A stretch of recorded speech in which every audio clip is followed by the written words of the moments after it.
Assalamualaikum warahmatullahi wabarakatuh. Selamat pagi anak-anakku.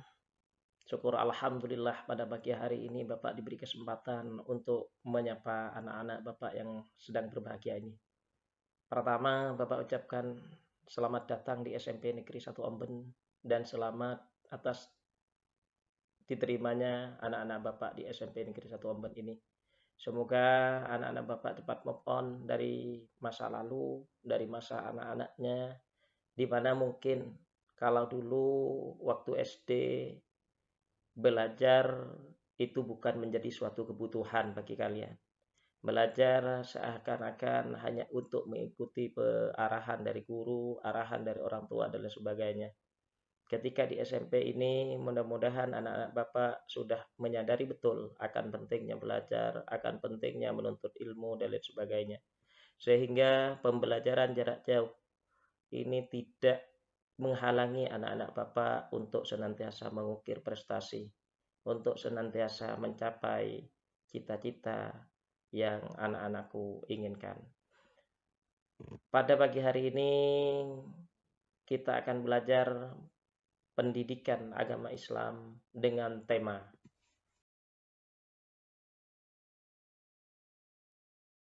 lebih dekat dengan Allah yang sangat indah namanya. Anak-anakku semuanya, sebelum kita membahas lebih jauh tentang masalah iman kepada Allah, terlebih dahulu kita harus memahami apa arti iman itu sendiri. Iman secara bahasa mempunyai arti percaya atau yakin. Sedangkan menurut istilah, iman itu adalah kepercayaan tentang adanya Allah, sekaligus membenarkan apa saja yang datangnya dari Allah. Dengan cara meyakini dalam hati, menyatakan dengan lisan, dan membuktikan dengan amal nyata. Artinya apa? Bahwa iman itu tidak hanya cukup meyakini dengan hati, tetapi dia harus mampu mengikrarkan bahwa dirinya itu adalah percaya atau yakin akan adanya Allah, dan dibuktikan dengan amal nyata bagaimana kita itu mampu melaksanakan terhadap apa-apa yang diperintahkan oleh Allah. Jadi iman itu adalah at-tasdiqu bil qalbi wal qawlu bil lisan al amalu bil arkan. Mungkin ada yang bertanya kepada kita, kenapa kita harus beriman kepada Allah? Pertanyaan ini sepintas lalu terkesan congkak, tapi mempunyai makna mendalam, karena jawaban dari pertanyaan ini akan mampu memberikan motivasi kepada kita semua untuk senantiasa meningkatkan keimanan kita kepada Allah Subhanahu wa taala. Oleh karenanya, marilah kita coba mengurai jawaban dari pertanyaan tersebut. Kenapa kita harus beriman kepada Allah? Karena orang yang beriman kepada Allah itu akan mendapatkan beberapa manfaat. Orang yang beriman kepada Allah itu akan mendapatkan hikmah. Yang pertama adalah dapat menyelamatkan seseorang dari segala sesuatu yang menimpa dirinya. Karena orang-orang yang beriman akan ditolong oleh Allah Subhanahu wa taala. Sebagaimana firman Allah Subhanahu wa taala dalam Al-Qur'an surat Al-Mu'min ayat 51. A'udzu billahi minasyaitonir rajim.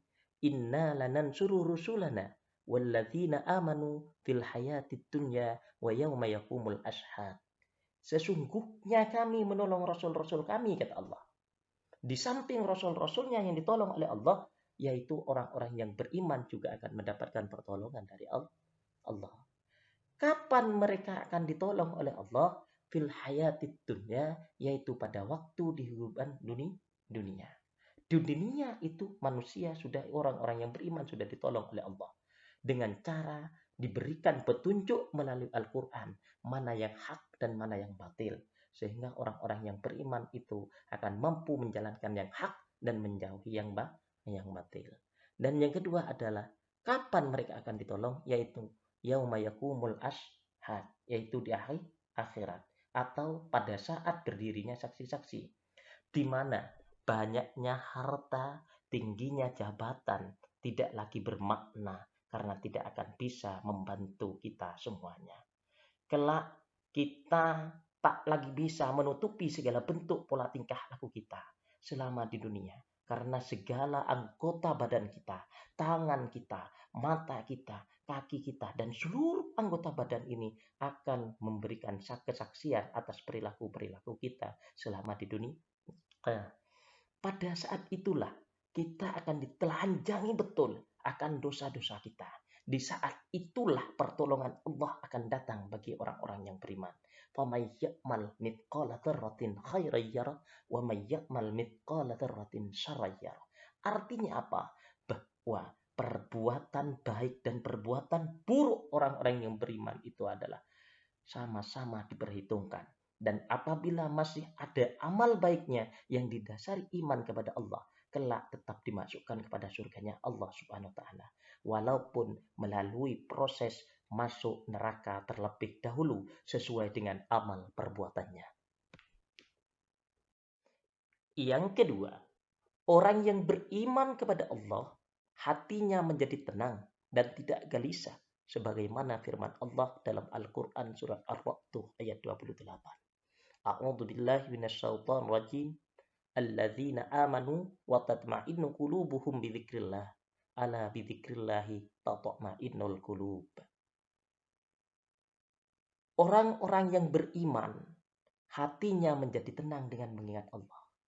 Jadi orang-orang yang beriman itu kalau ingin dapat ketenangan, satu-satunya jalan adalah mengingat Allah. Ketika umat manusia dalam keadaan galau, bingung, penuh dengan persoalan, sibuk dengan berbagai macam penyakit dan lain sebagainya, zikrullah, berzikirlah kepada Allah, niscaya hatinya akan menjadi tenang. Ala bidzikrillahi tatmainnul qulub, karena hanya dengan mengingat Allah, hati umat manusia, khususnya umat-umat yang beriman, itu akan menjadi tenang.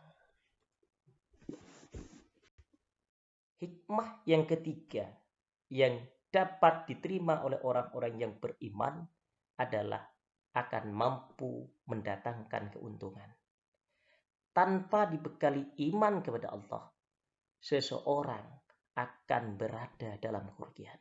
Sebagaimana firman Allah dalam Al-Quran surat Al-Asr ayat 1-3. A'udzu billahi minasyaitonir rajim. Wal 'asr innal insana lafi khusr illa alladzina amanu wa 'amilus sholihati wa tawashaw bil haqqi wa tawashaw bis sabr. Wal 'asri, Allah bersumpah demi masa. Innal insana lafi khusr, sesungguhnya manusia itu ada dalam keadaan merugi. Kenapa dikatakan merugi? Karena setiap waktu kontrak hidupnya di dunia semakin berkurang. Bertambahnya usia itu akan menjadi berkurangnya waktu hidup di dunia. Sehingga semua manusia itu sebenarnya dalam keadaan merugi. Tanpa sadar hidupnya setiap hari itu dikurangi oleh Allah Subhanahu wa taala. Illalladzina amanu wa 'amilus sholihat. Kecuali Allah memberikan pengecualian bahwa ada orang yang tidak dalam keadaan merugi, yaitu illalladzina amanu, yaitu orang-orang yang beriman. Tapi tidak cukup hanya dengan beriman, melainkan harus wa 'amilus sholihat, harus mampu mengisi hari-harinya dengan amal soleh atau perbuatan baik, sehingga dia kelak punya bekal untuk menghadap sang ilahi Rabbi. Hikmah iman kepada Allah yang keempat adalah orang yang beriman itu akan mendapatkan ampunan dari Allah dan sekaligus akan mendapatkan pahala yang besar. Hal ini sesuai dengan firman Allah Subhanahu wa taala dalam Al-Qur'an surat Al-Maidah ayat 9. A'udzu billahi minasyaitonir rajim. Wa'adallahu alladzina amanu wa 'amilus sholihati lahum maghfiratu wa ajrun 'adzim. Allah berjanji kepada orang-orang yang beriman dan beramal soleh. Jadi yang dijanjikan oleh Allah itu bukan hanya orang yang hanya sebatas mampu mengatakan beriman, tapi sekaligus adalah mampu melaksanakan apa yang diperintahkan oleh Allah Subhanahu wa taala. Apa janji Allah? Lahum maghfiratun, yaitu akan diberikan ampunan oleh Allah Subhanahu wa taala. Sebesar apapun dosanya, selama masih ada iman di dalamnya, Allah itu akan memberikan ampunan kepadanya. Wa ajrun azim, dan nanti juga akan diberikan pahala yang besar oleh Allah Subhanahu wa taala.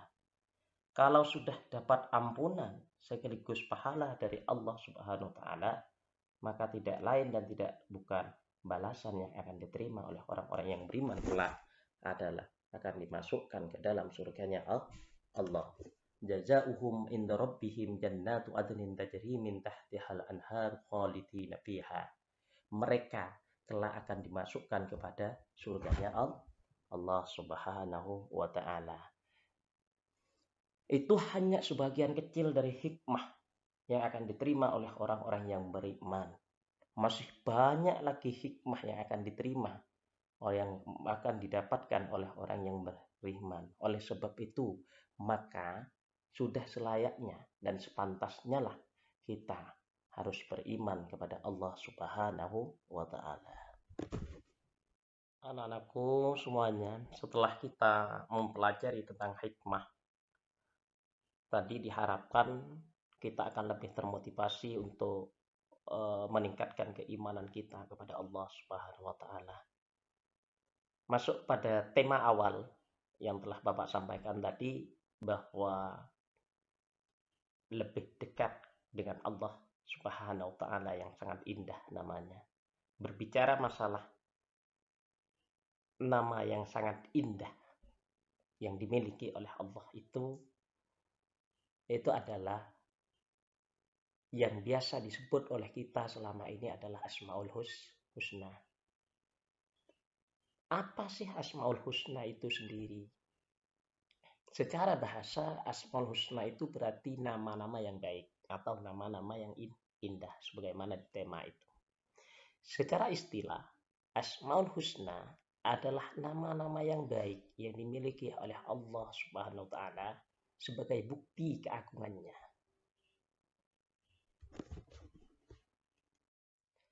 Salah satu sifat baik Allah atau sifat yang termaktub dalam Asmaul Husna adalah Al-Alim, yang artinya Allah itu Maha mengetahui. Huwallazi khalaqalakum ma fil ardi jami'an tsumma istawa ila as-sama'i fasawwahunna sab'a samawat wa huwa bikulli syai'in alim. Dialah Allah yang menciptakan segala apa yang ada di bumi untukmu.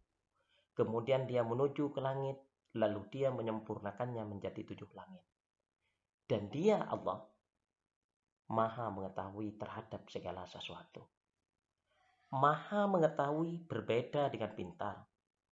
Pintar hanya disematkan kepada orang yang mempunyai kecerdasan di atas rata-rata. Sementara Maha mengetahui adalah sebuah kata yang hanya dimiliki oleh Allah. Karena tidak ada satupun yang terjadi di dunia ini tanpa sepengetahuan Allah. Artinya apa? Pengetahuan Allah itu sangat tidak terbatas. Oleh karenanya, anak-anakku, sepintar apapun kita, tidak layak kita menyombongkan diri. Bahkan andaikan kita sudah mendapat predikat sebagai siswa teladan sekalipun, karena prestasi kita yang kita miliki, termasuk juara olimpiade ilmu pengetahuan tingkat kabupaten, provinsi, bahkan sedunia sekalipun tidak akan mampu menyamai pengetahuan yang Allah miliki. Di samping sifat Al-Alim, Asmaul Husna yang akan kita pelajari bersama pada pagi hari ini adalah Al-Khabir, bahwa Allah itu maha teliti atau maha waspada. Berikutnya adalah As-Sami, bahwa Allah itu adalah maha mendengar terhadap segala sesuatu, baik itu yang jahran ataupun yang sir. Dan yang ketiga adalah Al-Basir, bahwa Allah adalah maha melihat terhadap segala sesuatu, baik yang bersifat zahir ataupun bersifat batin. Anak-anakku semuanya, setelah anak-anakku mengerti dan tahu bahwa Allah mempunyai sifat Al-Khabir, bahwa Allah mempunyai sifat As-Sami dan Al-Basir, renungkan dan pikirkan, kemudian tuangkan dalam bentuk tulisan yang nantinya akan dikirim ke Bapak melalui via WA Japri ke Bapak tentang perilaku apa kira-kira yang muncul setelah anak-anakku tahu dan yakin bahwa Allah itu mempunyai sifat Al-Khabir, As-Sami, Al-Basir. Sebagaimana yang telah Bapak contohkan tadi, ketika kita meyakini bahwa Allah itu mempunyai sifat Al-Alim, maka kita itu tidak akan pernah berani sombong. Karena apapun yang kita miliki, kecerdasan apapun yang kita miliki, itu tidak seberapa jika dibandingkan dengan kecerdasan Allah yang maha mengetahui terhadap segala sesuatu. Anak-anakku semuanya, sampai batas waktu pelajaran Bapak pada pagi hari ini, anakku semuanya belajar mandiri di rumah, merenung, berpikir, kemudian tulis, tuangkan dalam bentuk tulisan, kemudian nanti foto hasil kerja anak-anakku semuanya dikirim ke Bapak via Japri. Selamat belajar anak-anakku semuanya. Mudah-mudahan anak-anak Bapak masih tetap semangat belajar. Bapak tunggu hasil kerjanya nanti setelah batas akhir pelajaran Bapak pada pagi hari ini. Akhiran dari Bapak, wallahul muwaffiq ila aqwamit thoriq. Wassalamualaikum warahmatullahi wabarakatuh.